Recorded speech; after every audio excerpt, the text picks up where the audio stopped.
On July 11th, 2019, Governor Mike Parsons signed a bill that would move the earliest possible start date for schools in Missouri to be 10 days before the first Monday in September.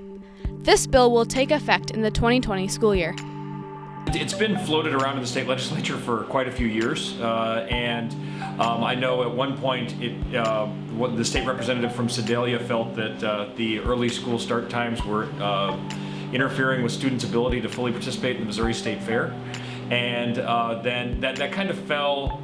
That didn't get a whole lot of traction, but then recently the Missouri Tourism Lobby made an argument that if schools started later, they could get additional weekends of tourism revenue, presumably primarily at the Lake of the Ozarks, Branson. We're hoping to minimize the impact to students and teachers. Obviously the biggest thing from a high school perspective is probably the finals issue. Having 80 days to cover the amount of material that you need to cover, as opposed to 96 days if you take it second semester, is a pretty big difference. And so we've been in conversations with the various departments too about what that would look like if we kept finals ahead of winter break. We will have longer periods where we'll have 5-day weeks. But we'll be able to preserve 3 days for Thanksgiving break, so you'll have that 5-day weekend that I know everyone deeply appreciates.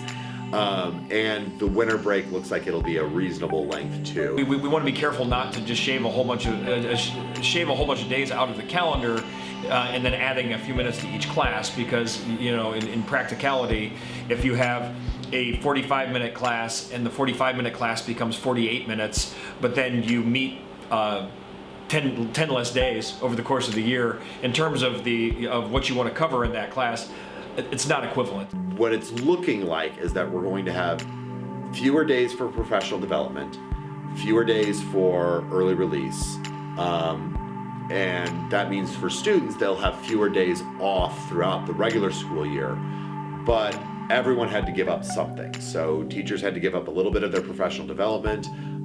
Students will have to give up a little bit of their 3-day weekends. The district has to give up a little bit in the summer. But the current draft calendar that I think the school board is reviewing very shortly has us basically completing the week after Memorial Day. So we're only actually going like 1 day into June or something like that. It's not too terrible. There's a whole lot of moving pieces in terms of impact to sports and after-school activities, because that means if we get out a little later, then they have to start a little later, and so it's kind of a little bit of a balancing act. So our strategy has been to, rather than go with just one strategy, kind of use multiple strategies as we craft the calendar.